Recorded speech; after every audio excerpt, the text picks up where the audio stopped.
Si quiere, vamos compartiendo la pantalla de la doctora. Sí, si quieren, creo que ya tengo yo el control, ¿verdad? Para poder compartirla. Sí, sí, sí, ya, doctora, adelante. También le damos la bienvenida al doctor Francisco Gerardo Baños Paz. Bienvenido, doctor. Buenas noches. El presidente de la Federación Pediátrica del Centro, que nos acompaña también el día de hoy. Perfecto. Ya en breve damos inicio. Nada más vamos a esperar que comparta pantalla la doctora. Sí, gracias.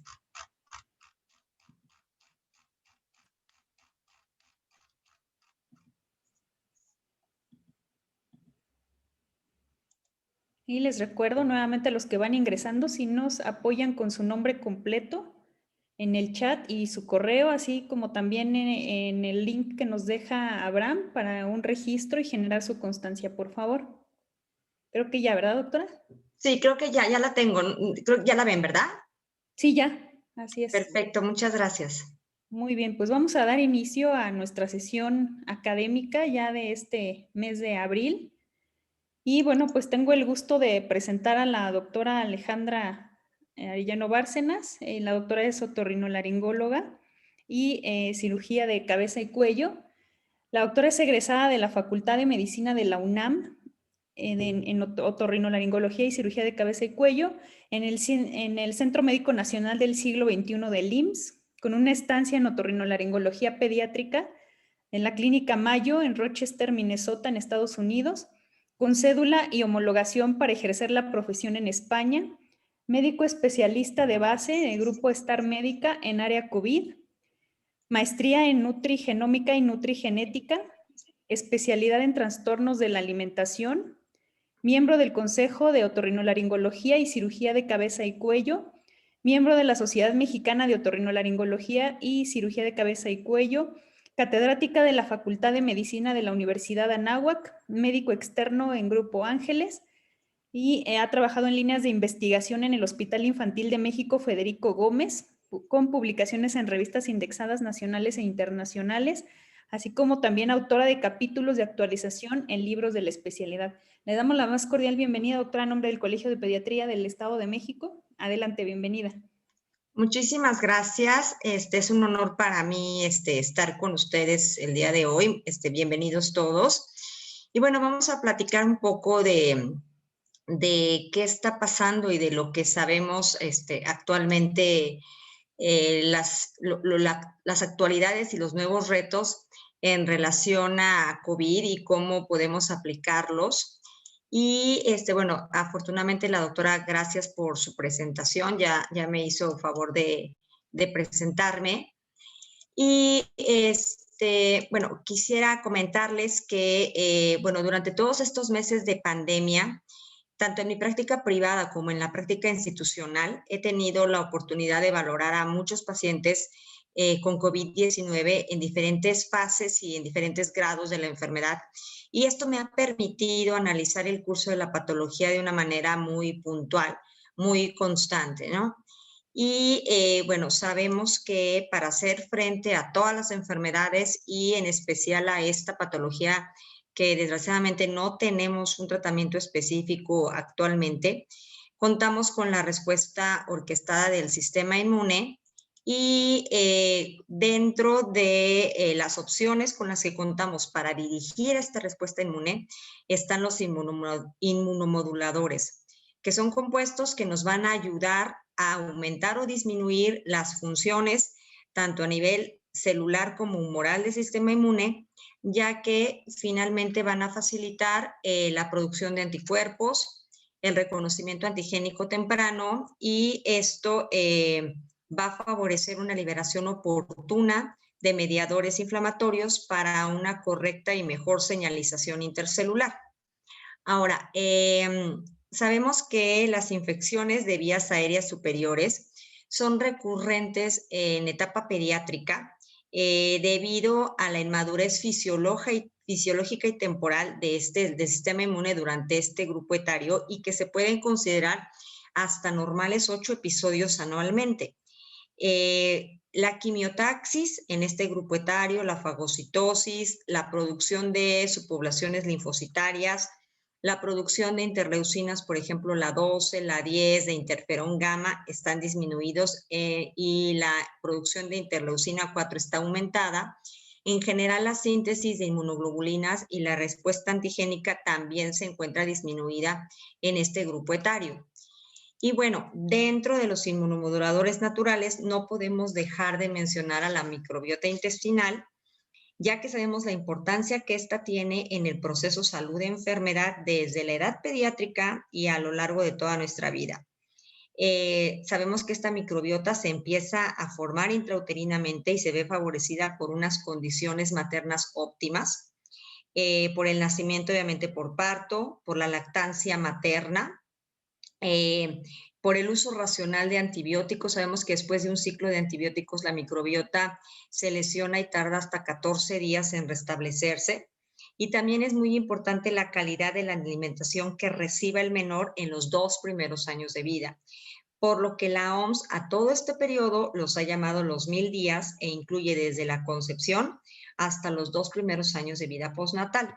Y sabemos que este periodo es una gran ventana de oportunidad para el desarrollo del menor, porque además de que la microbiota tiene funciones inmunomoduladoras, tiene funciones metabólicas, participa en la producción de neurotransmisores como GABA y serotonina, que son antidepresivos y ansiolíticos per se.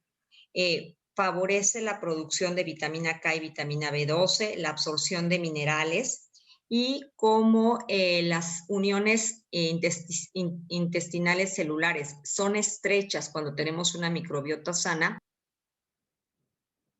Doctora, disculpe que la interrumpa. Nos ayuda, ya sé, creo que se apagó su micrófono. Y si nos ayuda a colocar su pantalla completa para que se vea un poquito mejor. Perfecto, claro que sí. Perdón, ¿desde dónde se apagó el micrófono?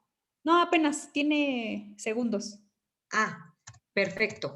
Adelante. Qué bueno que, gracias por la observación.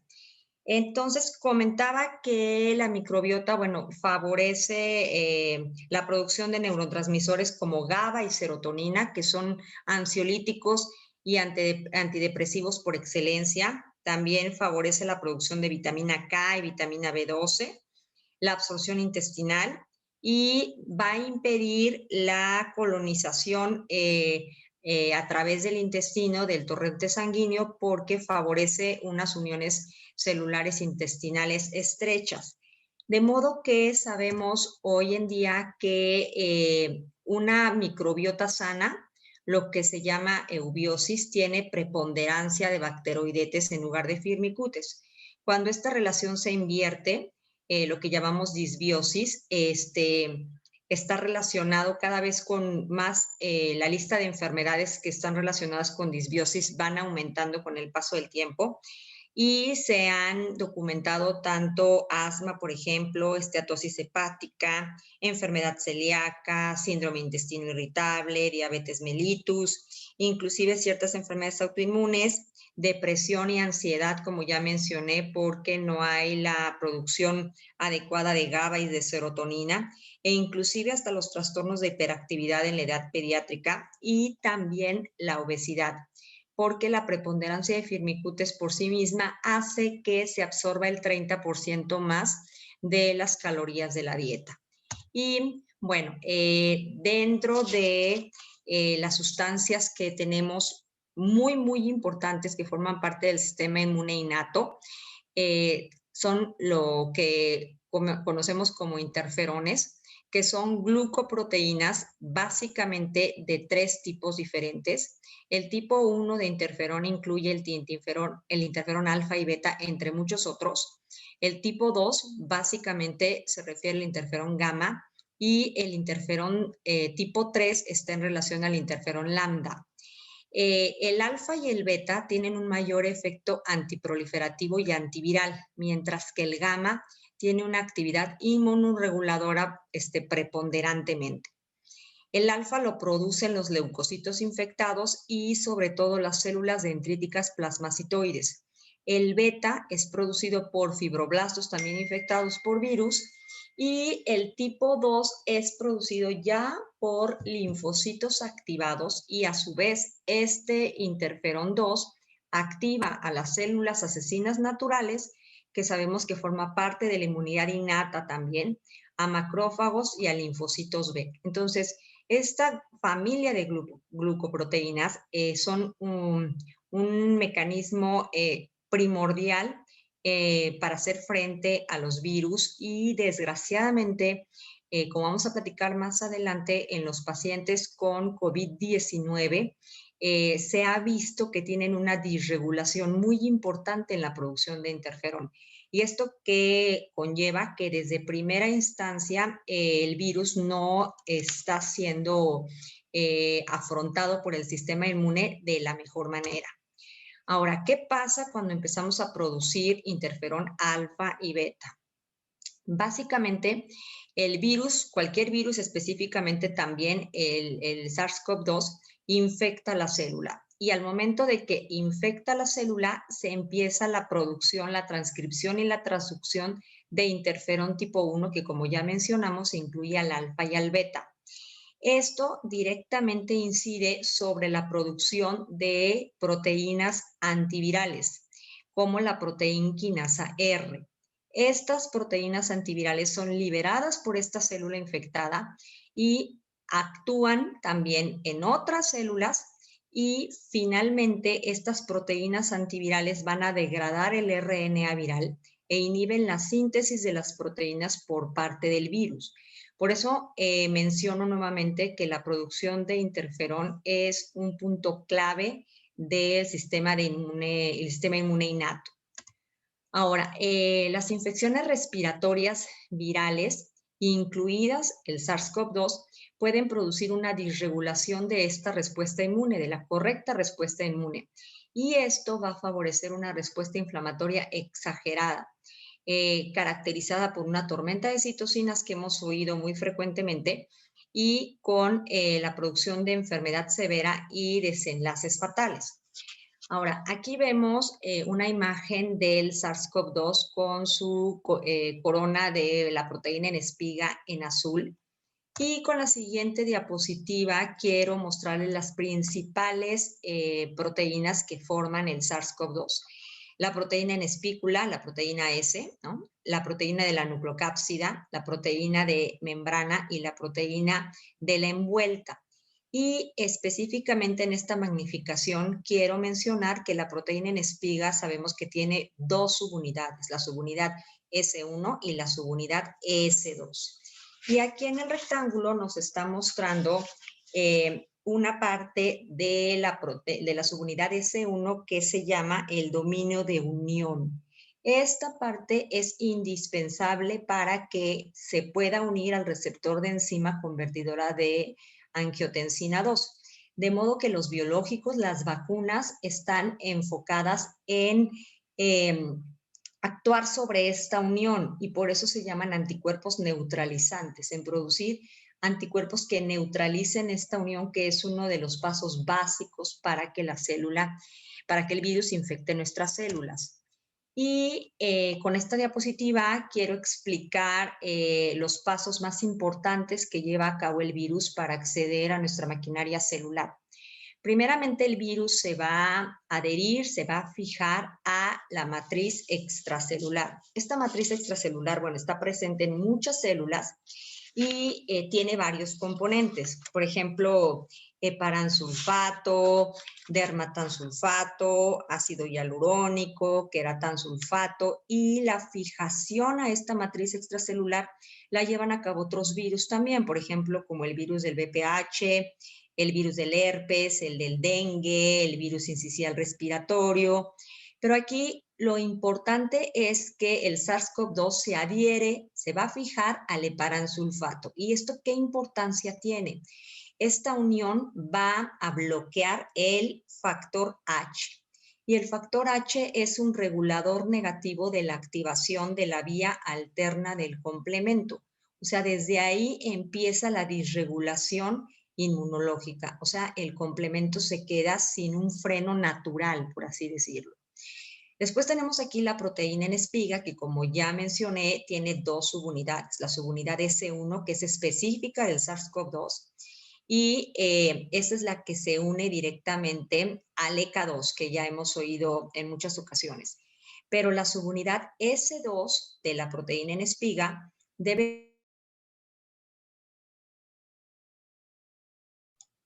Creo que alguien me está cerrando el micrófono por error, creo, porque se me volvió a cerrar ahorita, me di cuenta.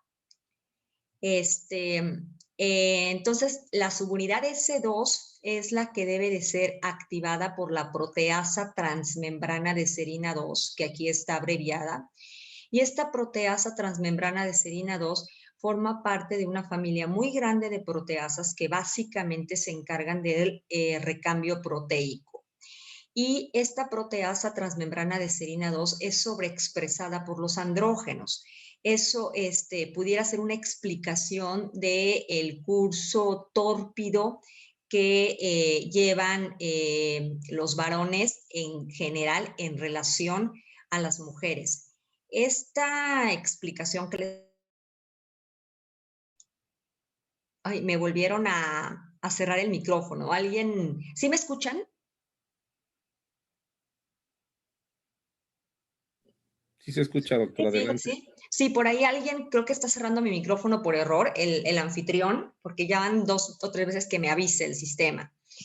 Esta explicación, como les menciono, viene magistralmente explicada en esta publicación de la revista Blood en octubre del año pasado por quien quisiera ahondar más en el tema. Y ¿qué hay en relación a la casuística? ¿No? La casuística hasta el año pasado nos mostraba que, bueno, el grupo etario entre 50 y 64 años, pues era un grupo que presentaba muchos casos, pero no podemos dejar de mencionar a los menores de 18 años, la edad pediátrica, que también empezó a subir la presentación de sus casos. Y en cuanto a las defunciones, sabemos que es desgraciadamente la tercera edad es quien sufre más defunciones y digamos, hasta esta parte íbamos como de una manera optimista pensando también en la población pediátrica. Pero obviamente se viene también toda la parte de la constelación de síntomas y de signos que presentan los pacientes, ¿no? Esta constelación de síntomas y de signos, con el paso del tiempo y la experiencia clínica, los hemos podido conceptualizar de mejor manera. Sabemos que el periodo de incubación en promedio va de 4 a 6 días, pero se ha documentado casos de hasta 14 días, por lo que este periodo sigue siendo y se ha establecido como el margen de seguridad para el aislamiento, sobre todo en países de primer mundo, ¿no? Aunque viajemos con PCR negativa, nos sugieren un aislamiento de 14 días. Ahora, el 85% de los pacientes van a presentar fiebre en algún momento del curso de la enfermedad, por lo que también sigue siendo válido la toma de la temperatura a la entrada a cualquier lugar público, pero no debemos dejar de recordar que hasta el 45% de los pacientes se va a presentar afebriles en etapas tempranas. Del 60 al 80% de los pacientes van a presentar tos seca, cefalea y astenia. Pero un 30% se pueden presentar con disnea desde los primeros 5 días de iniciado el cuadro. Un 40% aproximadamente van a presentar mialgias, artralgias, vómito, diarrea, dolor abdominal, conjuntivitis, rinorrea, anosmia, disgeusia y hasta alteraciones de la piel, donde ya hay 4 patrones perfectamente caracterizados. Ahora, existe lo que conocemos como fenotipos, ¿no? Y son formas de presentación que nos pueden orientar al curso que esperemos que tenga ese paciente. Sabemos que los pacientes que debutan con anosmia y con disgeusia son pacientes que tienen pocas posibilidades de tener un curso tórpido, ¿no? Lo mismo que los pacientes que debutan con síntomas gastrointestinales, ¿no? Siempre le digo a mis pacientes que, bueno, en medicina nunca tenemos la certeza de todo, pero esas presentaciones clínicas por lo regular se asocian con un curso benigno, ¿no? Lo mismo que el paciente que debuta con un síndrome catarral. No así el paciente que debuta con tos importante, con fiebre de difícil control, ¿no? Y con ataque al estado general de manera abrupta, ¿no? Entonces, también sabemos que el receptor de enzima convertidora de angiotensina 2, que es una de las fases muy importantes, como ya mencioné en la diapositiva anterior, para que el virus pueda accesar a nuestras células, bueno, tiene una gran distribución, pero casualmente la distribución del ECA2 es más, por ejemplo, en corazón, en riñón y hasta en sistema gastrointestinal, inclusive hasta en testículos, en mayor proporción que la transcripción que tiene el ECA2 a nivel pulmonar, ¿no? Esto, bueno, cambia un poco lo que conocíamos al principio de la enfermedad porque pensábamos que era una enfermedad totalmente respiratoria, lo que sabemos hoy en día en que es una enfermedad multisistémica. Ahora, sabemos que el ECA se expresa principalmente en las células alveolares tipo 2 y en los vasos sanguíneos pulmonares, pero que tiene muchísimo menos expresión en pulmón que en otros órganos. Por eso, bueno, los chinos que van a la vanguardia, los científicos chinos, nos llamó la atención y que hace algún tiempo, no mucho, nos enteramos que ellos estaban tomando las PCRs a nivel anal, precisamente por esto, por la gran exposición, la gran distribución que tiene el ECA2 en el sistema gastrointestinal. Pero entonces ahora viene la pregunta, ¿por qué tiene una expresión tan pulmonar la enfermedad?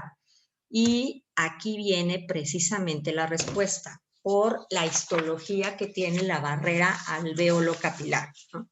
Esta barrera alveolo-capilar, bueno, sabemos, aquí como lo muestra la diapositiva, en esta parte de la barrera tendríamos la capa líquida de surfactante que va a recubrir al alveolo. Después tenemos el epitelio alveolar, que aquí se alcanza a ver. Después tenemos la membrana basal alveolar, que aquí la vemos. En medio tenemos el espacio intersticial. Después tenemos la membrana basal capilar y finalmente el endotelio capilar. Estas 6 capas que forman la barrera alveolo capilar tiene un espesor de 0.5 micras. Entonces, recordemos que una micra es una milésima parte de un milímetro. Cualquier alteración, cualquier disfunción en esta barrera alveolo-capilar, pues va a comprometer de manera importante la oxigenación y eso incluye inmunoglobulinas que se depositen aquí, incluye los mismos detritus del virus, los mismos detritus epiteliales, etc. Entonces es una barrera muy lábil hacia la oxigenación y la trombosis. Ahora, ¿qué pasaba hasta marzo del año pasado? Se hizo una publicación muy importante en la revista Pediatrics de un grupo grande de casos en menores de 2.143 niños, niñas y jóvenes chinos, donde se publicó los síntomas más frecuentes que tuvieron, que fueron fiebre, tos, diarrea, congestión nasal, odinofagia, astenia, disnea y dolor abdominal. Y los autores chinos, bueno, reportaron que en general estos 2.143 niños tuvieron una evolución clínica favorable y se recuperaron completamente entre la primera y segunda semana desde el contagio. Entonces, hasta aquí estábamos como tranquilos por lo que estaba pasando con el grupo pediátrico en marzo del año pasado. Pero ¿qué pasó después? Empezaron en mayo las publicaciones en Inglaterra, primero de 8 casos, después se fueron extendiendo a Nueva York, más de 200 casos, en Italia en abril ya tenían reportados también 30 veces, un incremento de 30 veces el número de casos reportados al año anterior, con lo que empezaron a llamar el Kawasaki-like. Y en Francia, bueno, también ya para abril ya tenían 35 casos reportados, que bueno, toda esta casuística se ha ido incrementando con el paso del tiempo, de lo que hoy llamamos como el síndrome inflamatorio multisistémico, que es una respuesta inflamatoria tardía a la infección del SARS-CoV-2. ¿Qué tan tardía? Más o menos de 4 a 6 semanas, ¿no? Y es una de las formas más graves de la infección en niños y recientemente en adultos, porque a partir de diciembre también empezaron a haber ya muchos reportes en adultos. Ahora, al principio se le llamó el Kawasaki Light porque tenía ciertas similitudes. Hoy en día sabemos que, bueno, son patologías totalmente diferentes. Y ya en mayo del 2020, la OMS da la definición como tal para menores de 19 años y va en relación a pacientes que cumplan los criterios de fiebre mayor de 3 días durante 3 días y 2 de los siguientes factores: conjuntivitis bilateral no supurativa o signos de inflamación mucocutánea en manos, pies, etcétera, hipotensión arterial o choque, hallazgos de disfunción miocárdica, evidencia de coagulopatía por tiempos de coagulación o elevación del dímero D, manifestaciones gastrointestinales agudas. Esto es muy importante porque el paciente que tiene SIM ya no se presenta con manifestaciones respiratorias, sino principalmente son manifestaciones gastrointestinales como diarrea, vómito y dolor abdominal, elevación de reactantes de fase aguda como la proteína C reactiva, la velocidad de sedimentación globular, y con ausencia de otra causa de inflamación como sepsis que pueden explicar todos estos síntomas y estos hallazgos. Ahora, estos pacientes tuvieron el antecedente de ser COVID positivos, de haber tenido una PCR positiva de 4 a 6 semanas antes de desarrollar todo el cuadro, o haber estado con algún familiar positivo, aunque no se les haya realizado al menor la PCR como tal y el diagnóstico de COVID como tal. Y en las casuísticas que hay a nivel mundial se ha visto que, bueno, la mayoría, más del 90% de los pacientes tienen PCRs negativas, el 30% tienen IgM positivas y prácticamente el 100% de los pacientes tienen IgG positivas, ¿no? Entonces, por eso está directamente en asociación con el SARS-CoV-2. Ahora ya se sabe perfectamente que no es un Kawasaki porque pues sabemos que el Kawasaki afecta principalmente al grupo etario de menor de 5 años en el 90% de los casos. Obviamente con ascendencia oriental, de ahí viene el nombre también de quien describió la patología. No se afecta el dímero D en el Kawasaki y finalmente en el SIM, pues sí vamos a ver leucocitosis, linfopenia, anemia, trombocitopenia, reactantes de fase aguda, como viene aquí, elevados. Si se hace conteo de interleucinas, interleucina 1 y interleucina 6 también elevados. Y bueno, estos pacientes deben ser monitorizados. Hemos tenido ya varios nosotros dentro de nuestros pacientes. Algunos han hecho trombosis de la arteria femoral. Deben de ser estrechamente monitorizados, manejados con metilprednisolona, anticoagulados y esto cambió un poco la visión de lo que estaba pasando con la edad pediátrica, ¿no? Y bueno, sabemos que el tiempo promedio de que el paciente empieza con síntomas, o sea, el primer día clínico, a lo que llamamos primer día clínico, y la aparición de las complicaciones va en relación a los 10 días. Ahorita cuando veamos la historia natural de la enfermedad, vamos a platicar un poquito más de esto, ¿no? Y sabemos que alrededor de los 10 días es cuando se produce el síndrome de estrés respiratorio, las neumonías. Hay también otras complicaciones como el daño cardíaco, la troponina es una proteína que se afecta de manera importante, se produce sepsis, infección secundaria en los casos que están hospitalizados, por supuesto. Ahorita vamos a hablar, un paciente con COVID-19 ambulatorio no necesita el manejo y no está justificado el manejo de antibióticos, ¿no? Y bueno, el tiempo promedio reportado desde los primeros síntomas hasta las defunciones en promedio en estos pacientes son de 20 días. Las principales causas de muerte son falla respiratoria y la mortalidad se asocia principalmente con edad avanzada y la presencia de comorbilidades como hipertensión, diabetes, enfermedad cardiovascular, EPOC y cáncer. Aquí sí quiero mencionar que a los pacientes afortunadamente, el 80% de los pacientes van a cursar con COVID asintomático o leve, lo que significa que pueden ser manejados en su casa sin ningún problema. Un 10% de los pacientes cursan con COVID moderado, lo que significa que van a tener alteraciones en la oxigenación y hasta un 50% de lesión pulmonar en las pruebas de imagen. Otro 5% de los pacientes van a desarrollar cuadros severos con compromiso a varios órganos y finalmente un 5% desarrolla enfermedad crítica, que son precisamente los que necesitan el ingreso en las unidades de cuidados intensivos.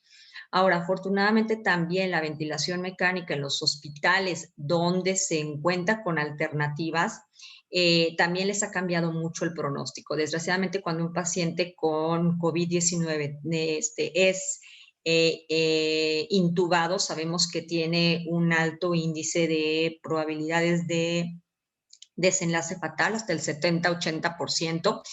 Y por eso, afortunadamente, estamos utilizando las cánulas nasales de alto flujo con muy buenos resultados.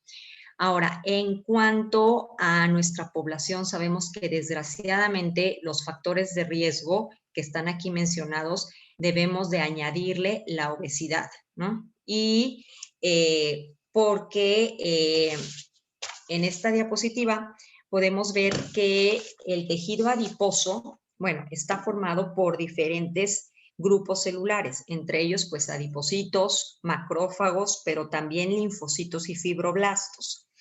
Y que por sí mismo el tejido adiposo produce más de 50 proteínas llamadas adiposinas, la gran mayoría ya perfectamente caracterizadas. Y de modo que la fisiopatología de conexión entre la obesidad y el desarrollo de enfermedades crónico-degenerativas se ha ido clarificando con el paso del tiempo. Yo recuerdo que cuando era estudiante de medicina, a mí me decían que la obesidad era un factor de riesgo para el desarrollo de enfermedades crónico-degenerativas, pero no sabíamos bien por qué. Ahora sabemos todo esto, ¿no? Entonces, el tejido adiposo produce, por ejemplo, grandes cantidades de angiotensinógeno y esto va a facilitar el desarrollo de hipertensión arterial. Lo mismo sucede con las altas cantidades de resistina que produce el tejido adiposo y que condiciona el desarrollo de síndrome de resistencia a la insulina y después diabetes mellitus. Y no podemos dejar de mencionar la cantidad de interleucinas proinflamatorias como están aquí, la 1, la 6, el factor de necrosis tumoral alfa que produce el tejido adiposo y que esto va a condicionar daño endotelial, depósito de placas de ateroma y el desarrollo de procesos isquémicos. Por lo que hoy en día se considera el sobrepeso a la obesidad como un estado de inflamación crónica. Y si sobre este estado de inflamación crónica se asienta un virus que tiene la capacidad de producir disregulación del sistema inmune y además más producción de citocinas proinflamatorias como estas, pues se favorece la aparición de complicaciones con desenlaces fatales. Ahora, esta tormenta de citocinas es capaz de activar las cascadas de la coagulación y desencadenar C y D por sí mismas, ¿no? Y finalmente el alza del dímero D nos habla de esta hiperfibrinolisis compensadora que se desencadena. Ahora, sabemos que el 95% de los pacientes que desarrollan CID van a presentar dímero D elevado. Por eso es uno de los exámenes de laboratorio que estamos obligados a pedirle al paciente con COVID-19. Y bueno, como ya mencionamos, cuando hablamos de la barrera alveolo-capilar, los hallazgos post-mortem, que afortunadamente lo empezaron a hacer los científicos italianos y chinos, se empezó a ver que había daño alveolar difuso, lesión de las células epiteliales, formación de membrana hialina, etcétera. Y esto nos empezó a clarificar, ¿no?, qué es lo que estaba realmente pasando con los pacientes. Y si además de encontrarse importantemente elevadas las inmunoglobulinas, además de las citocinas, esto se va a correlacionar con un peor pronóstico porque se favorece el depósito de inmunocomplejos que provocan microtrombosis, ¿no?, y activación del sistema del complemento. También recordemos que el sistema del complemento forma parte de la inmunidad innata y son más de 30 proteínas que están organizadas en cascada con activación secuencial, cuya función es, entre otras, pues favorecer la migración de células fagocíticas al sitio de la infección, opsonizar al patógeno, o sea, recubrirlo para hacerlo más fácilmente identificable por estas células fagocíticas. Además, el complemento favorece liberadores de la inflamación, como mencioné, citocinas proinflamatorias, que ya tenemos por el tejido adiposo una gran cantidad y además se suman estas. Y finalmente, estas citocinas proinflamatorias, la finalidad es producir vasodilatación para que el patógeno pueda salir del torrente sanguíneo y ser procesado en algún ganglio linfático. Y además también el complemento puede perforar las membranas de los patógenos por sí mismos, ¿no? Y bueno, con esta imagen quiero repasar la historia natural del SARS-CoV-2 y quisiera mencionar aquí primero que veamos la diferencia en la carga viral en casos severos y en casos leves o asintomáticos y recalcar la utilidad de la PCR en los primeros días para hacer diagnóstico. Actualmente en México tenemos dos PCRs, la PCR molecular, ¿no?, que mide el ARN del virus. Por su proceso se tarda aproximadamente 2 días en tener el paciente el resultado y el costo ronda entre los 3,000 o 4,000 pesos. Y afortunadamente en países de primer mundo empezó ya desde hace muchos meses y la tenemos también en México, la PCR de antígenos, que detecta las 4 proteínas del SARS-CoV-2 que mencionamos en una de las diapositivas iniciales y que tiene la misma sensibilidad y especificidad que la PCR molecular si se aplica en los primeros 7 días de síntomas del paciente o de que estuvo en contacto con alguien positivo. Y la ventaja es que es la tercera parte del costo y sobre todo, y lo más importante, es que tenemos un resultado en minutos. Esto favorece que identifiquemos a los enfermos oportunamente, hagamos el cerco epidemiológico, se les dé tratamiento y obviamente se evite el colapso del sistema de salud como lo tuvimos en el mes de diciembre. Ahora, también quiero mencionar que el virus pues empieza a reproducir primero en la nasofaringe y por eso las PCRs son positivas si se toma la muestra de nasofaringe. Por eso los científicos chinos empezaron a hacer PCRs a nivel anal, ¿no? Después el virus abandona la nasofaringe y se va migrando hacia el epitelio respiratorio inferior y hacia otros órganos. De modo que en el día 10, como lo vemos aquí, pues tenemos el virus a nivel pulmonar y las complicaciones a nivel pulmonares. Si tenemos un paciente en el día 10 del curso clínico de la enfermedad y queremos hacer diagnóstico con PCR, a menos que utilicemos secreciones bronquiales, muy probablemente va a salir negativas esas PCRs, cualquiera de las dos PCRs. Por eso, hoy en día, para el reingreso laboral en países de primer mundo, ya no les piden a los pacientes PCR, sino que se aísla al paciente durante 14 días mínimo, y entonces a los 14 días sabemos que el paciente ya no va a tener virus en nasofaringe, ya no va a ser infectante y probablemente tenga virus en otras partes del cuerpo, pero es en otros órganos, pero es mucho más difícil que pueda contagiar a alguien si tiene el virus, por ejemplo, solamente en riñón, ¿no? Y bueno, a partir del día 10, aproximadamente la segunda semana de síntomas, empieza la producción de las inmunoglobulinas. Primero aquí vemos en rojo la producción de inmunoglobulina A, que no se hace la cuantificación habitual, ¿no? Porque sabemos que el tiempo de vida media de la inmunoglobulina A es alrededor de 5 días. Pero sí, entrada la segunda semana, se hace conteo, cuantificación de la inmunoglobulina M, que nos indica presencia viral. Y aquí, alrededor de la tercera semana, se empieza la producción de la inmunoglobulina G. También podemos ver la diferencia de titulación entre los casos leves y los casos severos. Y esto va en relación a que se han producido las células de memoria que están fabricando más cantidades de inmunoglobulina G. Sabemos que esta inmunoglobulina G va a estar cuantificable aproximadamente 45 días porque es el tiempo de vida media, pero en los casos severos se alcanzaron a gestar, se alcanzaron a formar las células de memoria que nos van a garantizar un poco más de tiempo de inmunoglobulina G, ¿ok? Ahora, en esta parte vemos el curso de los casos críticos, que ya mencioné en otra diapositiva, y aquí lo importante es recalcar que no es que una prueba sea mejor que otra, ¿no? Sino que tienen diferente indicación dependiendo la historia natural de la enfermedad, y la idea es detectar a los casos y evitar los falsos negativos. Ahora, también sabemos que entre más leve o asintomático sea un caso, menos probabilidades hay de que se produzcan células de memoria, y entonces la titulación de inmunoglobulina G va a ser menor.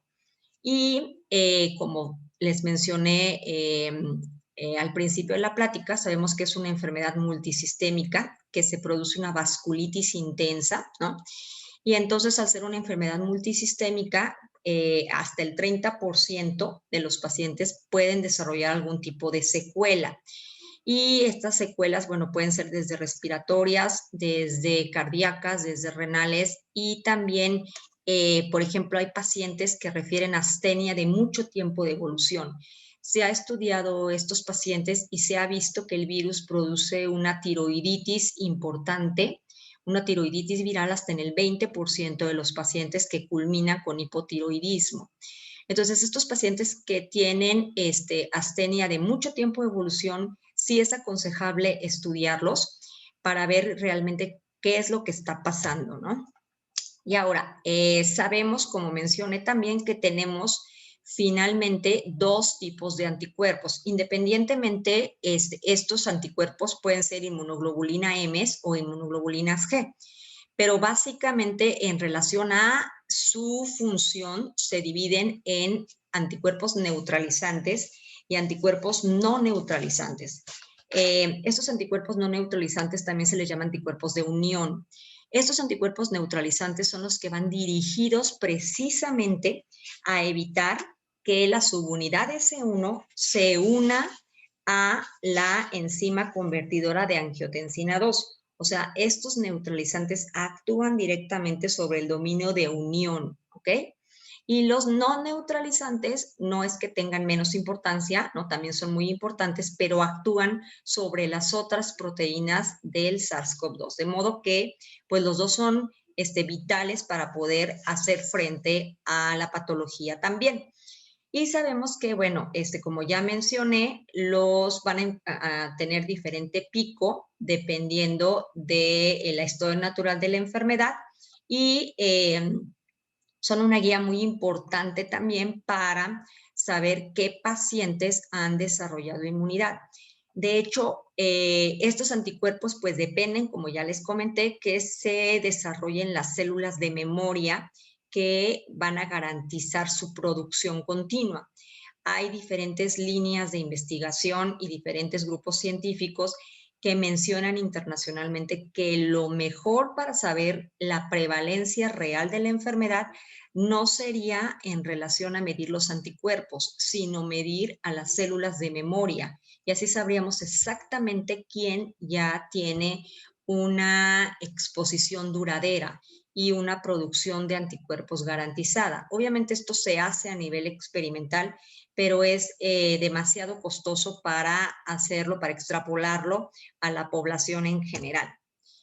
Y la terminología ya hoy en día está perfectamente descrita también. Hay varios artículos en el British Medical Journal, y estamos hablando que el paciente tiene un COVID agudo cuando a partir del primer día de síntomas, del día 1, el del primer día clínico, han pasado 3 semanas en los casos de COVID leve o asintomático, ¿ok? Y estamos hablando de un COVID posagudo o subagudo a partir de 3 semanas en los casos leves, o de 4 semanas en los casos moderados, hasta las 12 semanas. Y hablamos de un COVID crónico a partir de las 12 semanas, ¿no? Entonces, esta parte, el COVID posagudo y crónico, es muy importante porque aquí ya estamos viendo las secuelas que está dejando el virus, ¿no? Y entonces hay que dar rehabilitación dependiendo las secuelas, ¿no? Hay pacientes que inclusive a lo mejor tienen anosmia y disgeusia de 6 meses de evolución. La gran mayoría se recuperan prontamente, afortunadamente, pero hay descritos hasta de un 13 a un 19% de los pacientes que tienen anosmia y disgeusia, por ejemplo, que no se recuperan y que necesitan entrar en terapias, en protocolos de rehabilitación, porque inclusive desarrollan parosmias, ¿no? Los olores y los sabores totalmente distorsionados. Y esto, bueno, para un paciente puede impactar de manera importante su vida, inclusive asociarse con depresión. No digamos el paciente que no puede ser destetado del oxígeno o el paciente que tiene alguna secuela a nivel renal, a nivel hepática también. Hasta el 40% de los pacientes cursan con alteraciones de la función hepática, ¿no? Y esto nos ayuda a clarificar mejor y a clasificar a los pacientes. Ahora, también sabemos que el receptor de enzima convertidora de angiotensina 2 se expresa en diferentes epitelios y actúa de manera sincrónica y equilibrada con el ECA1 y alternan entre vasodilatación y vasoconstricción. Y que este ECA2 va a ser sobreexpresado por otros virus, por ejemplo, el virus de la influenza y el virus sincicial respiratorio. ¿Esto qué significa? Que otros virus le pueden abrir la puerta al SARS-CoV-2. Por eso es muy importante que nuestro sistema inmune esté de la mejor manera, no solamente para hacer frente al SARS-CoV-2, sino también a otros virus que sirven como puerta de entrada, por así decirlo. Ahora, dentro de los inmunomoduladores, bueno, podemos ver aquí una lista de los muchos que hay disponibles hoy en día. Específicamente los extractos bacterianos los tenemos de primera y de segunda generación. Se han usado desde los años 70 a nivel mundial por millones de personas con resultados satisfactorios. ¿Qué son los extractos bacterianos? Básicamente son PAMs, lo que significa patrones moleculares asociados a patógenos.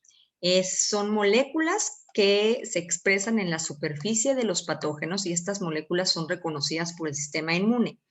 Estas moléculas pueden ser desde lipopolisacáridos, peptidoglucanos, RNA, etcétera, ¿ok? Y tenemos los de primera y los de segunda generación. Los de primera generación son obtenidos por lisis mecánica y los de segunda generación son obtenidos por lisis alcalina, y eso es una gran diferencia, porque los que son obtenidos por lisis alcalina sabemos las características del producto que se le está administrando al paciente. Tenemos la certeza, por ejemplo, de que el producto está libre de superantígenos. El mejor ejemplo de un superantígeno es la toxina del Staphylococcus aureus. Un superantígeno tiene unas características morfológicas diferentes que hacen que pueda evadir ciertos pasos de la activación del sistema inmune. Un superantígeno no necesita la célula presentadora de antígenos, sino que llega directamente a activar al linfocito CD4, por lo que puede magnificar la respuesta inmune hasta en un 30%. También estos extractos bacterianos que están obtenidos por lisis alcalina de segunda generación están libres de priones. Recordemos que los priones causan las encefalopatías espongiformes.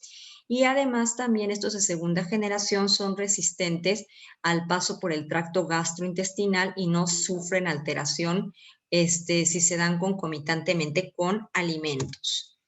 De modo que el objetivo final es producir una inmunomodulación, es decir, favorecer la respuesta inmune cuando es necesaria y disminuirla en situaciones críticas como es el caso del COVID-19. Ahora, OM85 es un lisado alcalino de 21 cepas de 8 especies de patógenos bacterianos obtenido, como dice aquí, por lisis alcalina, que es resistente a través del paso por el tracto gastrointestinal, y el producto va a iniciar una cascada de mecanismos inmunitarios tanto en el sistema inmune como en el sistema adaptativo. Este mecanismo de acción es muy claro y predecible y tiene el respaldo de literatura científica robusta. Y aquí vemos básicamente cuál es el mecanismo de acción del producto. Nosotros administramos los PAMs obtenidos por lisis alcalina, cuidadosamente seleccionados por vía oral al paciente. Estos van a alcanzar las placas de Peyer. Aquí en las placas de Peyer se van a poner en contacto con la célula dendrítica a través de los receptores TOLS y van a madurar a la célula dendrítica. Y al momento de madurarla van a hacer que la célula dendrítica empiece a producir interferón. Como ya mencionamos, es una proteína indispensable, un grupo de proteínas indispensables para hacer un buen reconocimiento de los virus y eliminarlos. Además de que la célula dendrítica se va a activar y va a producir interferón, va a producir también activador de células B, por ejemplo, interleucina 10, y además va a presentar estos PAMs a los linfocitos CD4 para que se diferencien a su vez hacia el linaje TH1 y en cascada se activen los linfocitos CD8 y los linfocitos B pasen a ser células plasmáticas y empiece la producción de inmunoglobulina A. Todo esto, todos estos productos van a aprovechar la linfa para llegar a el epitelio respiratorio y estar listos para hacer frente a las infecciones de manera oportuna. De modo que OM85 va a activar diferentes células inmunitarias, tanto del sistema inmune innato como del adaptativo. Por ejemplo, el sistema inmune innato, sabemos que el monocito es una célula plasmática que tiene una vida media aproximadamente de 3 días. Pero cuando este monocito sale de la circulación sanguínea y se deposita en un órgano, se convierte en macrófago o célula presentadora de antígenos. Y así tenemos, por ejemplo, las células de Langerhans de la piel, a las células de Kupffer del hígado y a las células dendríticas del tubo digestivo y del sistema respiratorio. Además, también OM85 va a activar a las células natural killer. Estas células natural killer por sí mismas pueden reconocer células infectadas, tanto de virus como de bacterias, y células cancerígenas y eliminarlas.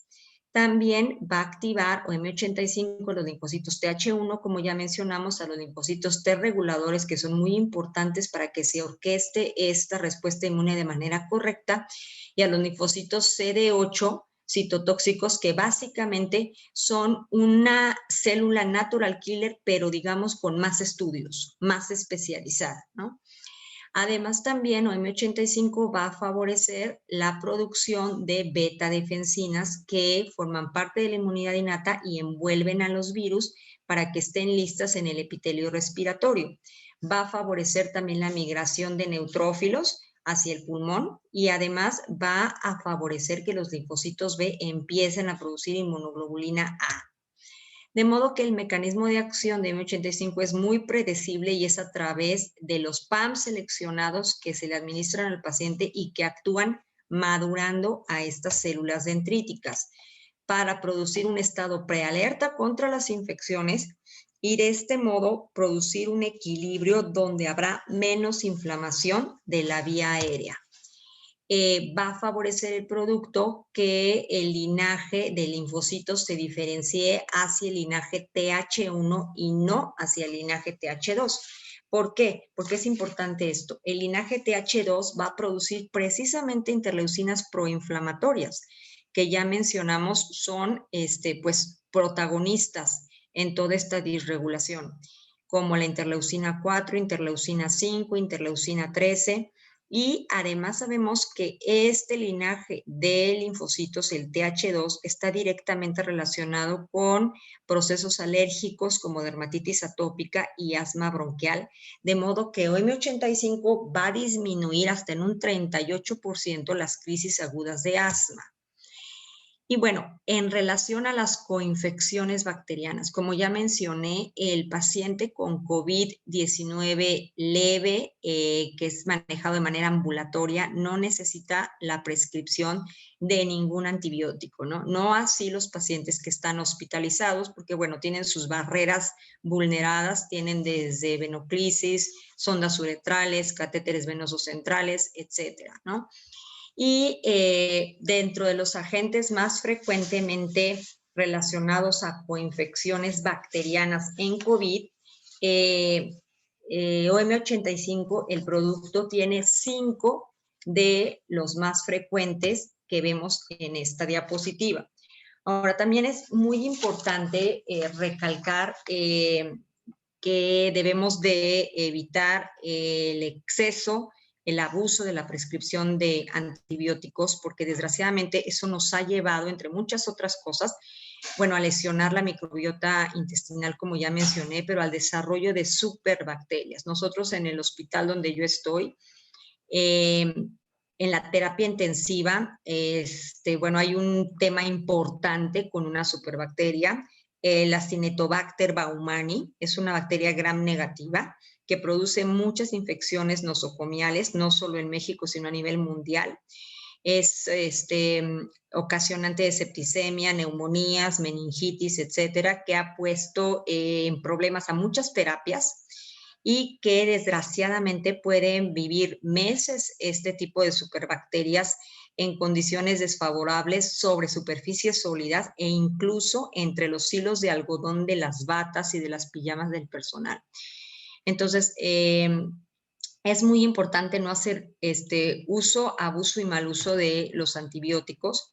Y en relación a los factores de riesgo, no podemos dejar de mencionar al grupo sanguíneo A, porque sabemos que finalmente son antígenos glúcidos de la superficie, no solamente de los eritrocitos, sino de muchos grupos celulares, y comparten similitud estructural con la proteína en espiga.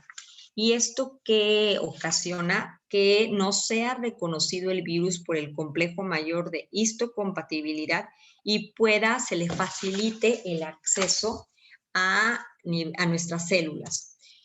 Y bueno, ¿qué pasa con los grupos etarios, principalmente los adolescentes? Sabemos que aunque tienen viremias muy altas, son asintomáticos, pero se ha visto que hasta el 60% de estos adolescentes presentan alguna lesión a nivel pulmonar, que es importante seguir estas lesiones para ver qué va a pasar. Estas lesiones, desgraciadamente, pues en un porcentaje del 25 al 30% pueden estar relacionadas con fibrosis pulmonar. De hecho, ya hay varias publicaciones en relación a trasplantes pulmonares. En Europa, el paciente más joven que ha sido trasplantado fue un menor de 17 años. También sabemos que este grupo etario en México ha sido fuertemente afectado por las comorbilidades que presentan y específicamente la obesidad, como ya platiqué en su momento. Y hay familias, esto es muy interesante también, hay familias con variantes localizadas en el cromosoma 3 y en el cromosoma 9 que han tenido una potente asociación con gravedad. Ahí hay varios artículos mencionando pacientes de menos de 30 años, hermanos, ¿no? Muchos con desenlaces fatales que empezaron a ver qué es lo que estaba pasando con estos pacientes, por qué tenían cursos tan tórpidos siendo pacientes jóvenes y sin ningunas comorbilidades importantes realmente. Entonces, estas variantes en estos cromosomas se han relacionado con alteraciones en las vías de señalización del interferón, como ya les mencioné, hay pacientes que no producen el interferón de manera adecuada o inclusive producen anticuerpos contra el mismo interferón. Y también estas mutaciones en estos genes van a codificar aumento de la proteasa transmembrana de serina 2 y del ECA2. Y esto, bueno, pues se va a asociar con más facilidad de infección y más carga viral en estos pacientes. Y este es un estudio muy interesante que se hizo en el Instituto Nacional de Perinatología. Se realizaron PCRs tanto a los menores como a los trabajadores del instituto, y en relación a los trabajadores, bueno, se analizaron hasta el personal administrativo y en ambos casos hubo un 40% de positividad en los dos grupos de estudio, ¿no? Entonces esto está claramente en relación con la importancia de vacunar a todos el personal que está alrededor de un hospital, ¿no? O sea, incluyendo al personal administrativo. Y la parte de abajo nos muestra unos resultados muy interesantes, porque a 86 placentas se les realizó PCR dando 17 positivas, 22 muestras de líquido amniótico también se les realizó PCR dando 11% de positividad, o sea, un 50%, y a 17 muestras de leche materna se les realizó PCR dando 6% positivas. Entonces, si analizamos estos resultados de manera general, de manera cruda, podríamos pensar que la transmisión vertical es muy importante del SARS-CoV-2, ¿no? Del COVID-19 y también a través de la leche materna. Pero, ¿qué sabemos?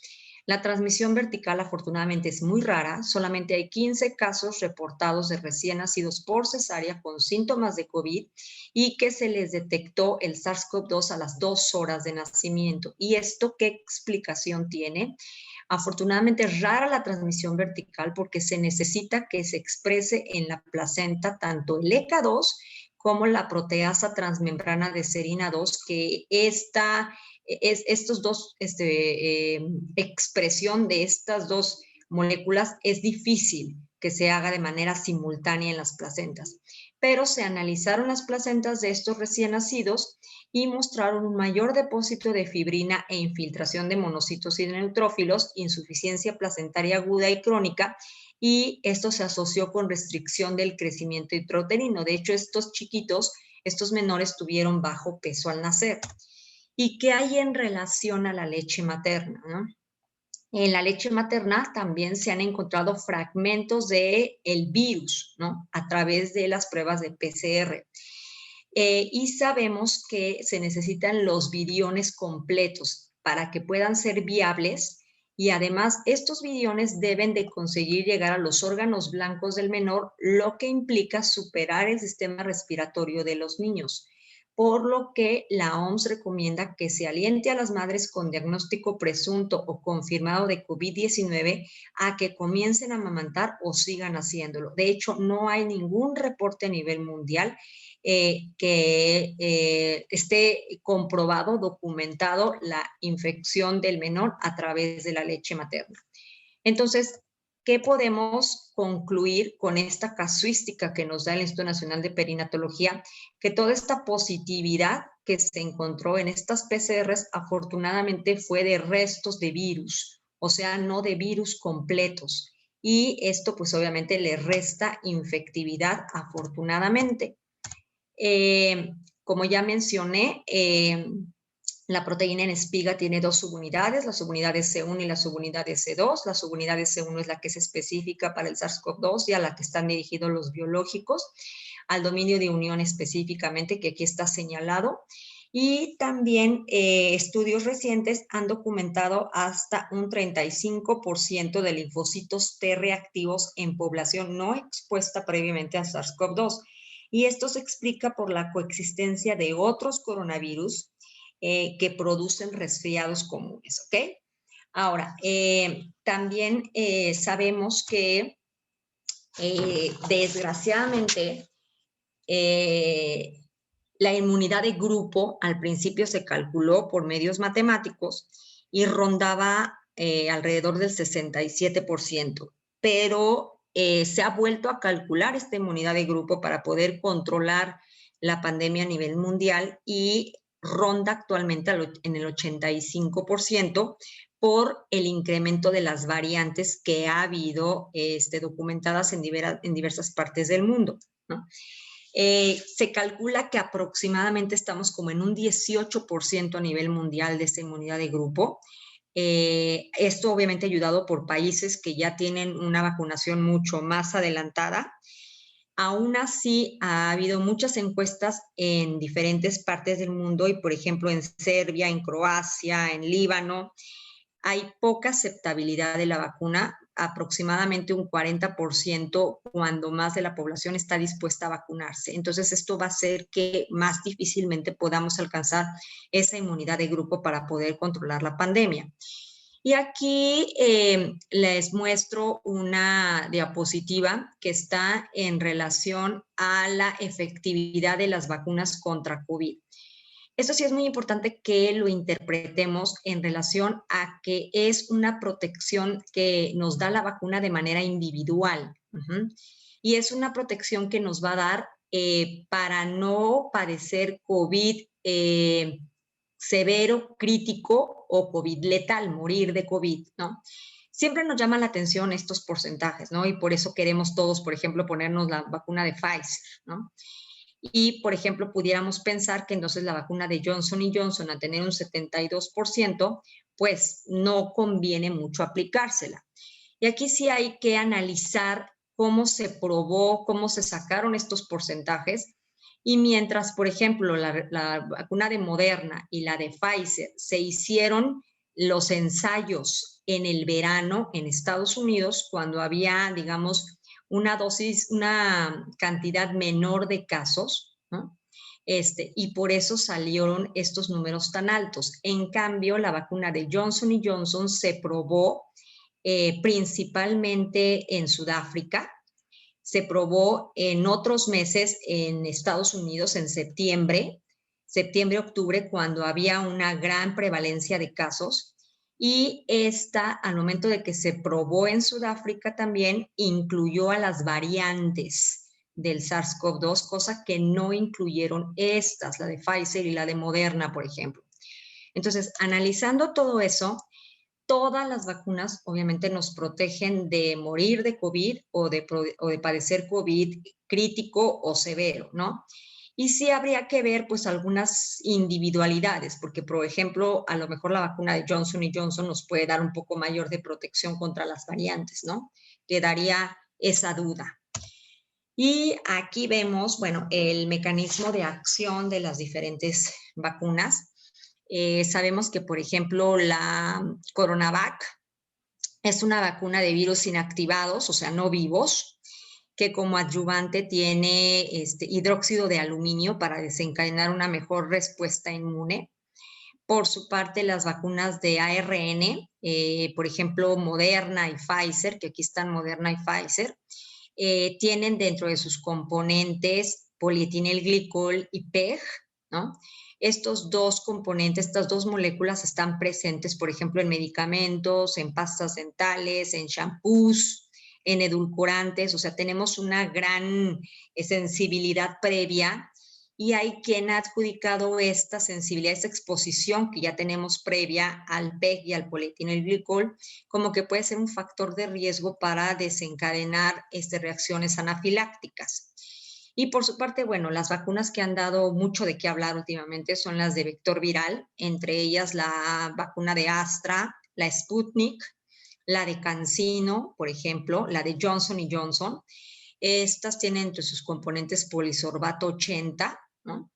Pero bueno, habían estado en el ojo del huracán últimamente por el síndrome de trombocitopenia protrombótica inmune inducida por vacunas, que así se le ha llamado, que finalmente es la presencia, es el desarrollo de trombosis después de la aplicación de la vacuna. Esta complicación, esta reacción secundaria se ha visto desde los 3 días de aplicación de la vacuna hasta el mes de aplicación de la vacuna, ¿no? Básicamente los pacientes, bueno, van a presentar desde disnea, dolor torácico, abdominal, cefalea, visión borrosa, porque sobre todo se produce trombosis a nivel cerebral. Con todo y que hemos oído muchos casos, realmente se calcula la prevalencia en 1 en 1 millón de vacunados. Esa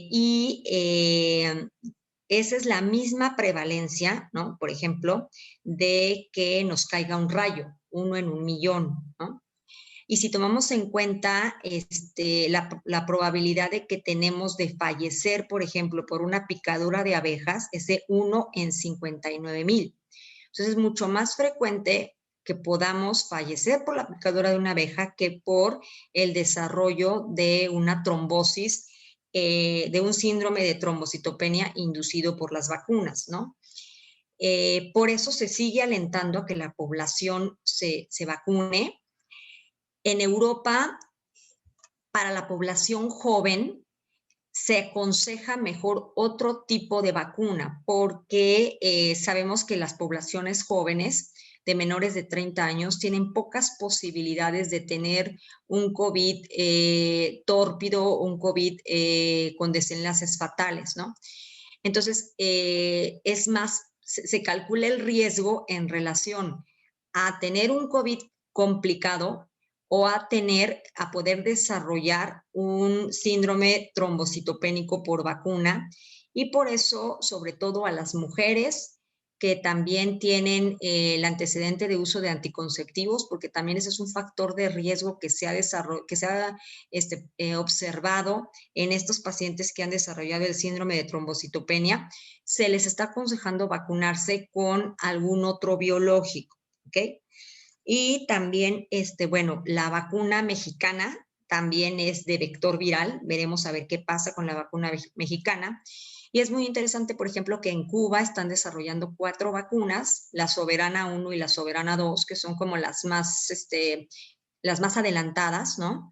Y ese tiene otro mecanismo de acción muy diferente también. Ese es un mecanismo conjugado, se llama, ¿no? Y precisamente el dominio de unión que vimos de la subunidad S1, la unen, lo enlazan con toxoide tetánico, que la utilizan como una proteína portadora. Recordemos que un toxoide, pues, es la toxina de una bacteria que tiene disminuida la toxicidad por lo regular a través de aplicación de formol, pero su inmunogenicidad no se va a alterar. Entonces, están muy adelantadas estas vacunas. Parece ser que las van a llevar también a otras partes del mundo. Veremos qué reacciones adversas también se presentan con esto. Y también, bueno, aquí hay diferentes escalas que es muy importante que cualquier médico que maneje pacientes con COVID las tenga muy claras, ¿no? Porque hoy uno de los tratamientos angulares, de los manejos angulares del paciente con COVID, pues es la anticoagulación. Sabemos que un paciente con COVID severo va a desarrollar trombosis pulmonar en el 81% de los casos y con un adecuado inicio temprano de un anticoagulante, esto puede bajar al 30%, ¿no? Entonces, estas escalas, la escala de Padua, la escala de Improve, la escala de SCORE, la de News, la de SOFA, etcétera, etcétera, son escalas que tenemos que tener muy claras para saber cuándo hay que anticoagular a un paciente, porque desgraciadamente, bueno, al principio de la pandemia, primero, no sabíamos cómo utilizar los esteroides, se dejaron de usar mucho tiempo y después se vio la utilidad del esteroide. Lo mismo pasó con el anticoagulante, es un fármaco que no se administra de manera oportuna y se le resta mucha posibilidad de mejoría a los pacientes. Y en el mundo actualmente hay ahorita registrados 4,156 estudios sobre COVID, ¿no? Aquí está la liga por quien quisiera adentrarse un poco más de todo lo que hay en relación a estudios de COVID hoy en día, de los cuales, de los 4,156, 1,527 se están desarrollando en Europa. Y esto incluye desde biológicos y desde tratamientos farmacológicos, ¿no? Porque esta investigación clínica, pues, es una prioridad en el ámbito internacional de esta enfermedad. Y con esta otra liga también les dejo lo que hay de evidencia realmente en el estado actual de los tratamientos para COVID-19. Básicamente les adelanto que, bueno, ni la ivermectina, ni la hidroxicloroquina, ni la cloroquina, ni la citromicina tienen ninguna justificación dentro del COVID-19, ¿no? Y hay muchas líneas de investigación muy interesantes en relación a colchicina. De hecho, también se sigue estudiando mucho la utilidad de la dexametasona, de la enoxaparina. También ya se ha descartado, por ejemplo, el ritonavir. También se ha pues descartado otras terapias biológicas, ¿no? Pero para quien quisiera ahondar más en todo esto, aquí está la liga y aquí está el estado actual de los tratamientos que realmente tienen evidencia científica para COVID-19. Y pues les dejo mi correo electrónico si gustan tener alguna referencia más específica de lo que hemos platicado. Y dejo de compartir mi pantalla en este momento. Ok, muchas gracias, doctora, por esta excelente participación. Sí, muchísimas gracias. Gracias al Laboratorio Grunenthal también por el apoyo. Y ya tenemos algunas preguntas en el chat, a ver si nos hace favor de contestar. Nos pregunta el doctor Coria, ¿qué opina de la vitamina D como inmunomodulador? Híjole, doctor, también desgraciadamente es algo que ha tenido, como plasmo en la penúltima diapositiva. Hay muchos estudios, unos a favor, otros en contra. Parece ser que para ciertos pacientes, o sea, para pacientes de la tercera edad, sí se les puede dar algún beneficio, y esto fue de manera inversa, ¿no? O sea, empezaron a investigar a los pacientes que estaban con cursos tórpidos en terapia intensiva, intubados, y se empezó a ver que tenían deficiencia de vitamina D, ¿no?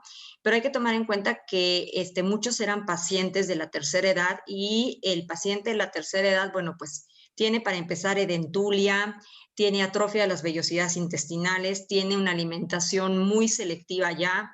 Recordemos que el metabolismo en la vitamina D lleva 3 pasos claves: el paso renal, el paso hepático y la exposición solar, de modo que el 90% debe de pasar por exposición solar de la vitamina D, del metabolismo de la vitamina D. Entonces, en ciertos pacientes de la tercera edad que tengan alteraciones en la absorción intestinal, o que tengan alguna patología por la que no reciban la suficiente cantidad de exposición solar, sí pudiera estar justificado, ¿no?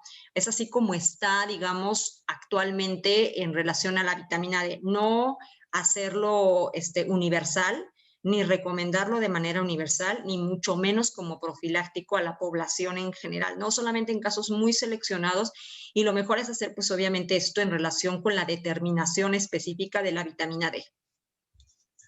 No sé si quedó clara la respuesta. A ver, ya invitamos al doctor si es que tiene más dudas al respecto a esta pregunta. Tenemos otra pregunta. Sí. La doctora Blanca Morfín, ¿se determinan anticuerpos neutralizantes en México?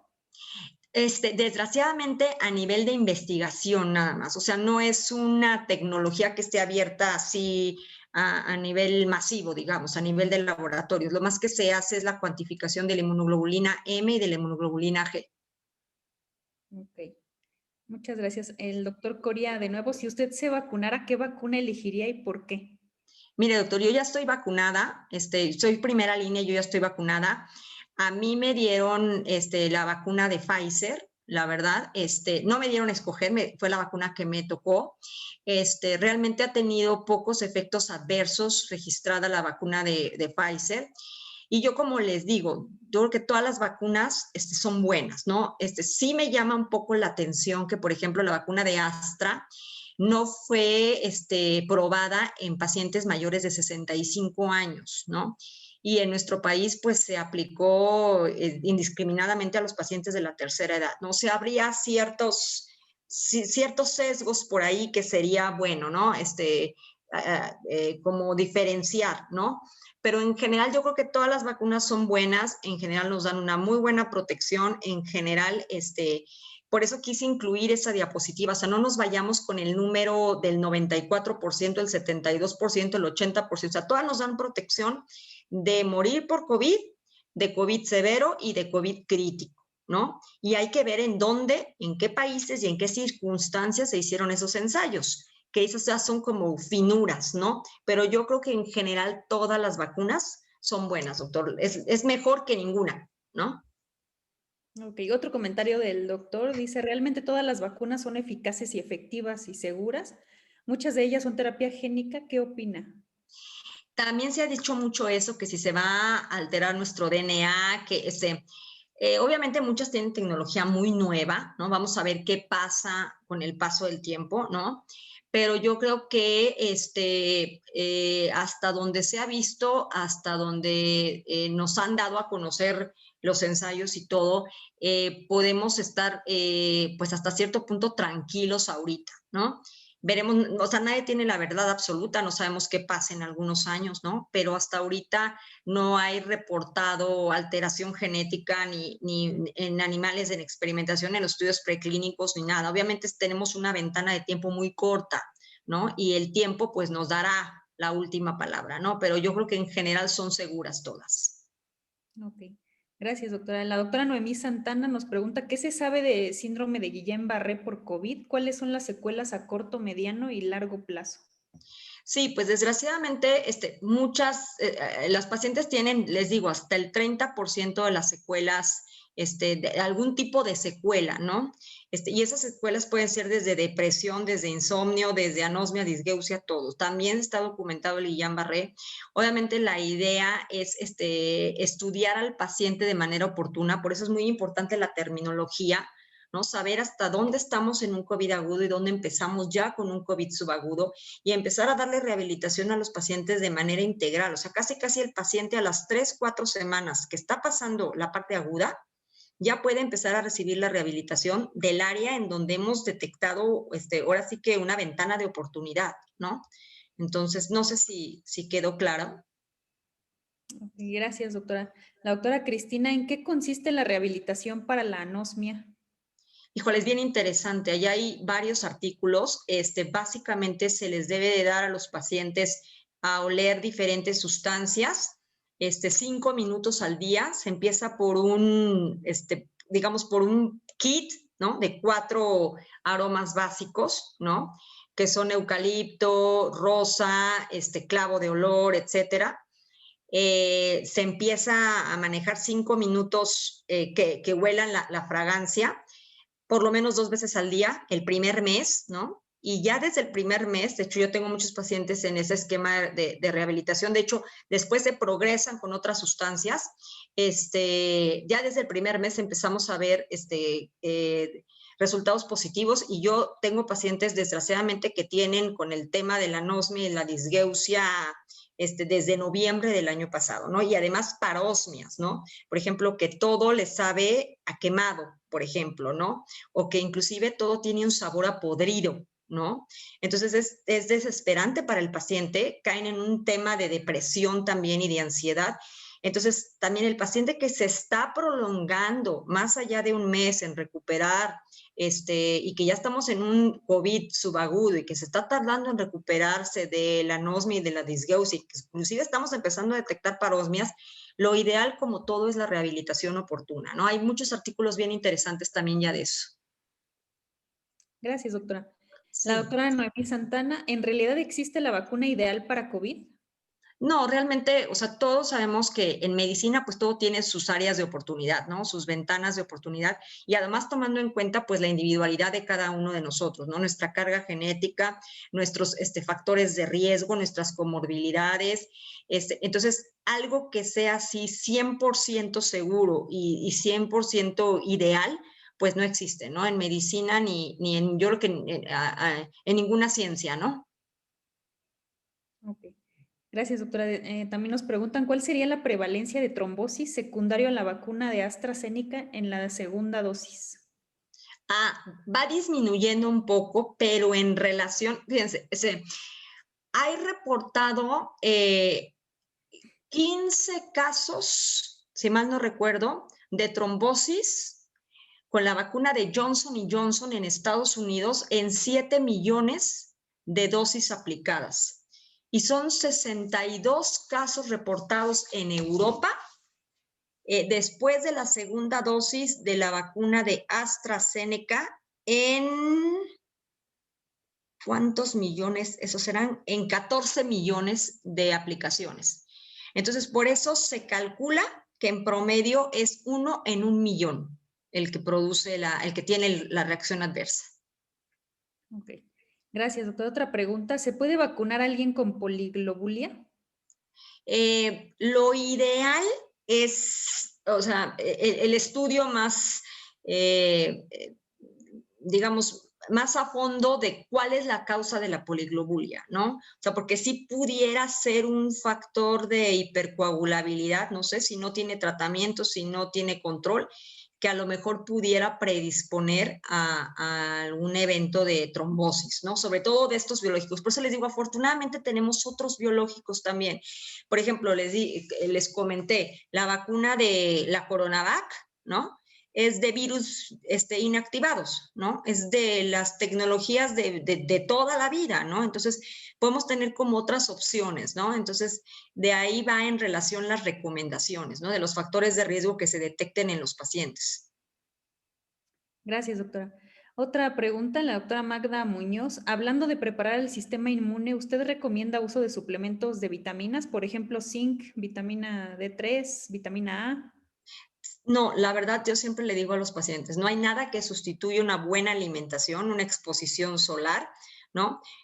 Casos especiales, como ya mencioné, esos pacientes de la tercera edad que tienen, por ejemplo, síndrome de intestino corto, o sea, que tendrían ciertas patologías muy especiales, ¿no?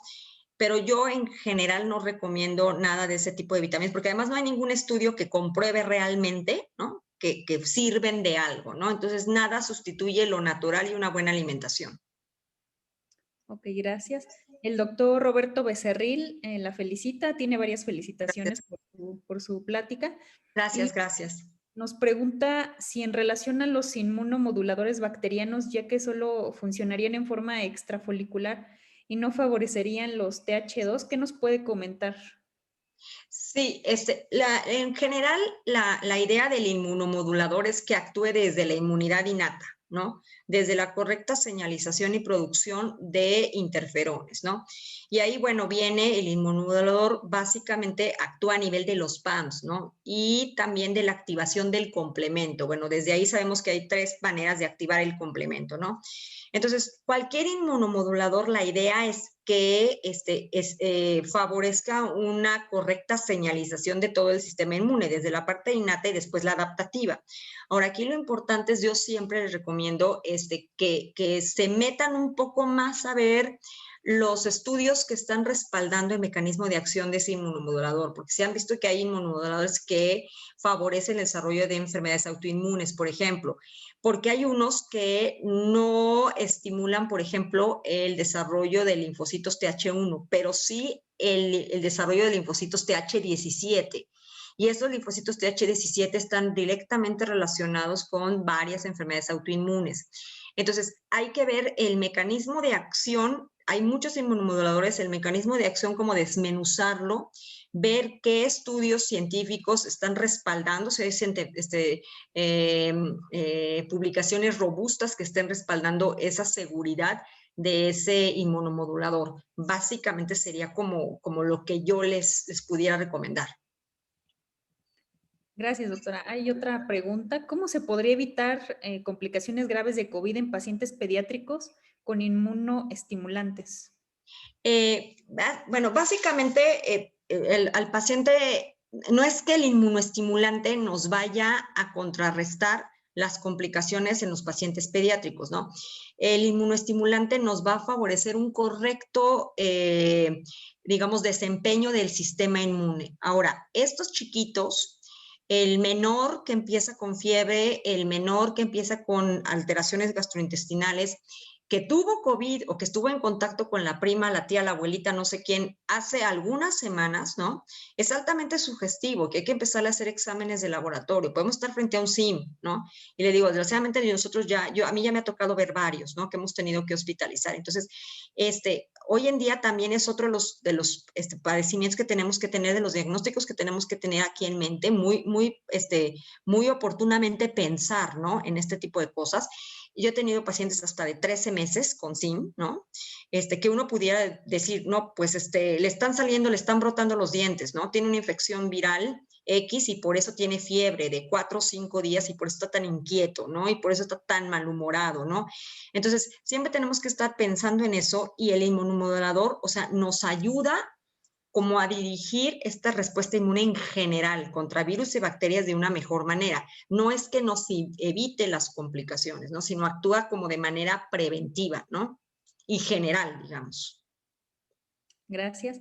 El doctor Moisés Rivas nos pregunta, ¿han muerto más pacientes de 40 a 60 y con comorbilidades?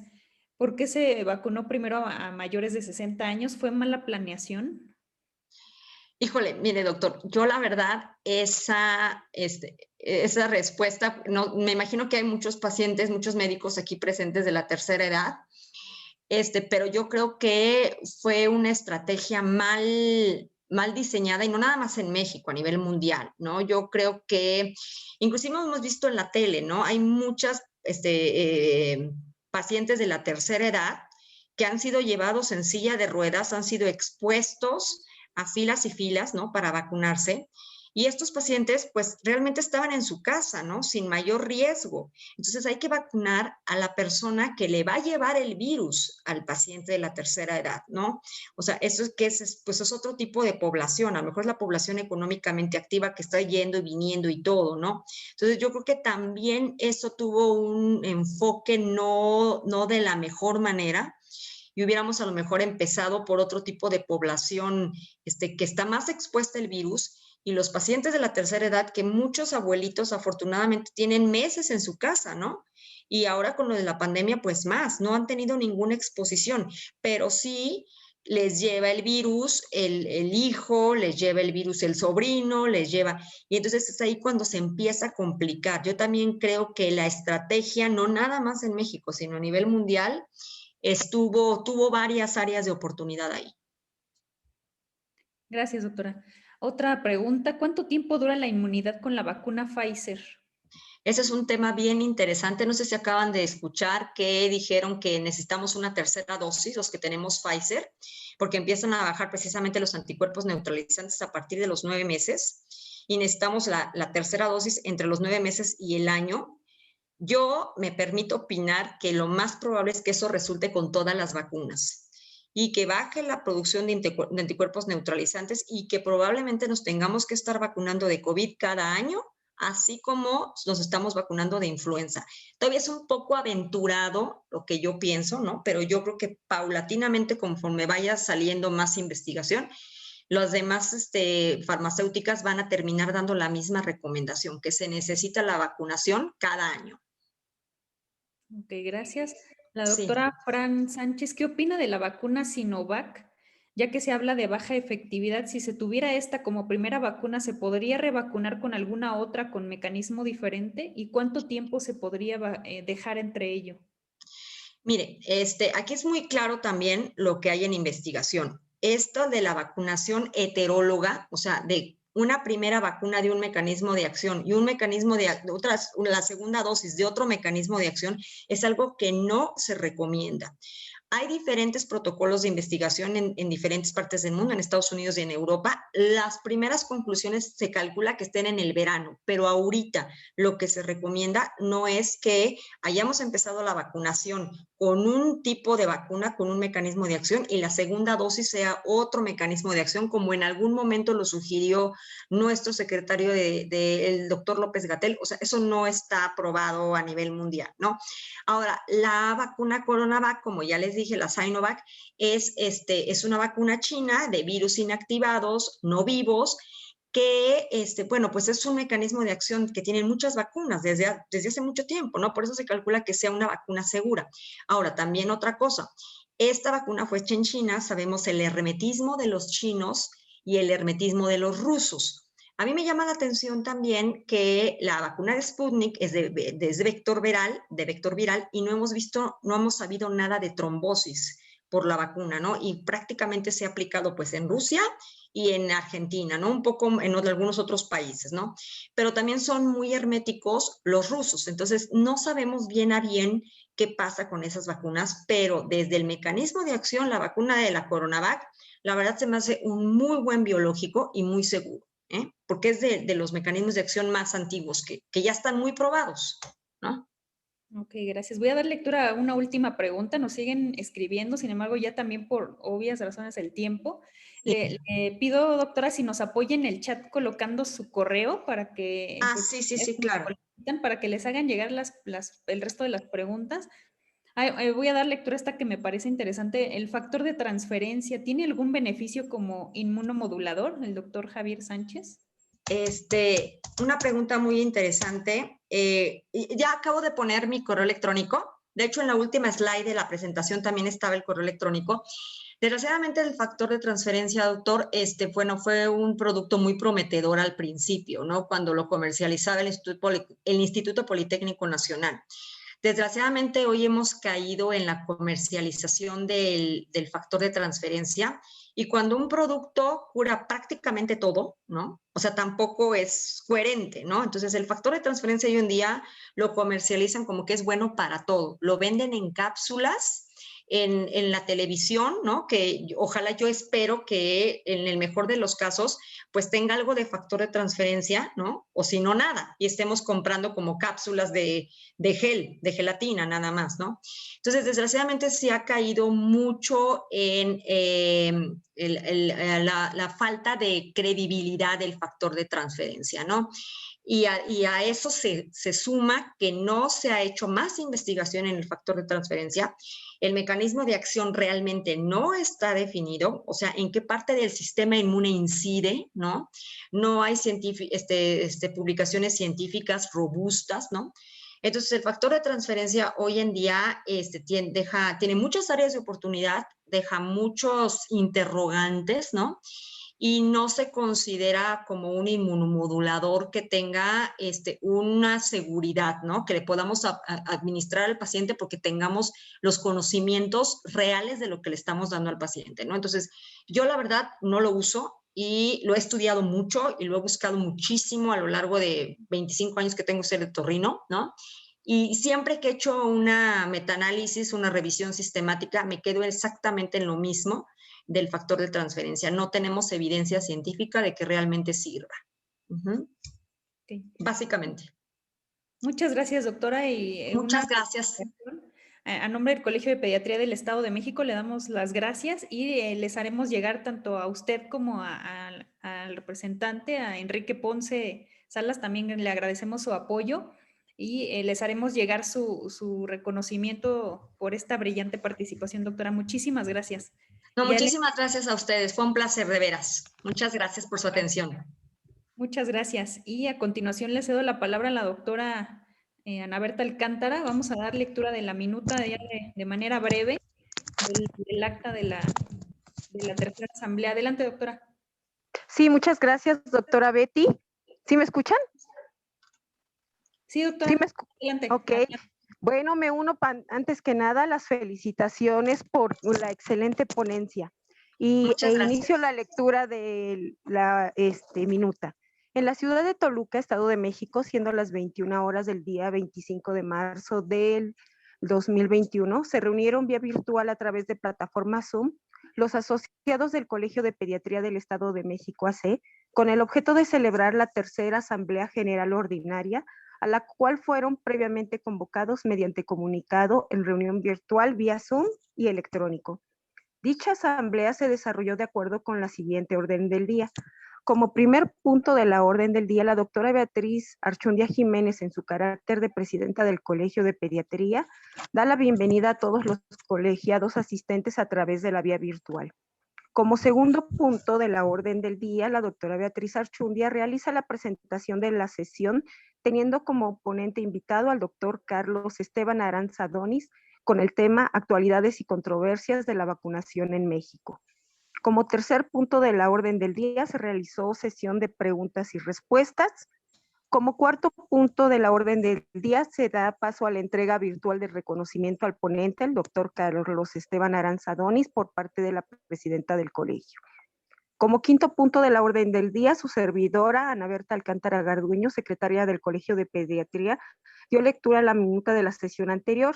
Se dio por aceptada mediante voto virtual de los asistentes, teniendo como escrutadores para dar fe y legalidad al documento a miembros presentes del colegio, que fueron la doctora Sara Gutiérrez y el doctor Bernardino González Santaella. Como sexto punto de la orden del día, se comentan asuntos generales, los cuales son tres. La doctora Betty Archundia informa que el día 16 de abril a las 21 horas se llevaría a cabo la sesión virtual para verificar la puntuación que se asignará a las sesiones virtuales, la cual sí se llevó a cabo, y teniendo como coordinador al doctor Salvador Jauregui Pulido. Segundo punto, por parte de la presidenta del colegio, se reitera la invitación al encuentro académico virtual con AMPM 2021 a realizarse los días 1, 8, 15 y 22 de mayo de 9 a 15 horas, así como al 52 Congreso Nacional de Pediatría con APM 2021 a realizarse del 28 al 31 de octubre del presente en el World Trade Center Veracruz. Se informa que la siguiente sesión se realizará.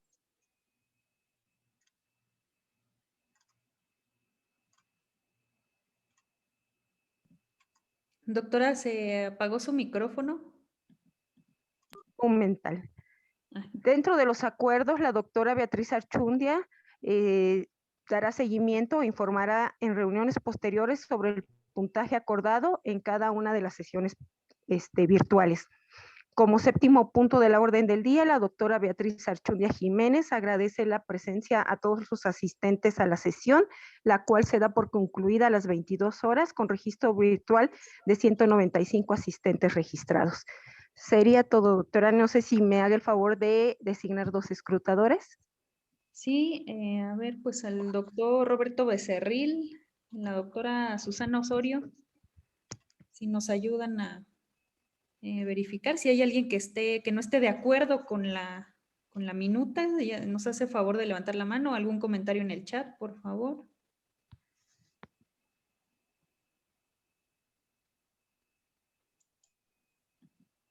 Pues parece que no, doctora. Ok. Muy bien, por mi parte sería todo, doctora Betty. Gracias, doctora. Y pues ya finalmente, ya para no extendernos más, voy a compartir rápido mi pantalla. Nuevamente los invitamos a la sesión, al encuentro académico de CONAPEME que se va a llevar a cabo todos los sábados de mayo, ya está por iniciar. Nos comentan que hay laboratorios que cuentan con algunas becas y si se acercan, por favor, a su representante médico que los visite o que tengan contacto con él para ver si hay alguna oportunidad de beca para ustedes. Fueron otorgadas ya a diferentes laboratorios para que sean contactados, por favor. Y pues comentarles nuestra próxima asamblea ordinaria será el jueves 27 de mayo del 2021 y nos patrocinará con la colaboración del laboratorio Mead Johnson a un tema por definir. Y pues si no hay ningún comentario ni algún un agregado que alguien nos quiera comentar. Sí, doctora Betty, no sé si quieras informarle a nuestros asistentes sobre la puntualidad y Sí. y el cierre de la sala de espera. Sí, gracias, doctora. Sí, de hecho ya les había comentado algo en el chat, que por respeto a nuestros ponentes, ya que a veces se juntan tanto ingreso como la lectura de preguntas y comentarios hacia nuestro ponente. Entonces ya a partir de esta sesión y en adelante, la plataforma se va a cerrar a las 9:30 para que sean puntuales, por favor, y tengan su registro adecuado y no vaya a haber ningún problema. Gracias, doctora. Gracias a ti, Betty. Pues si no hay ningún otro comentario, pues eso es, ya los dejamos descansar. Buenas noches a todos y muchísimas gracias, doctora Arellano, nuevamente. Gracias y felicidades por esta brillante participación. Buenas noches. Muchas gracias. Buenas noches. Buenas noches. Buenas noches.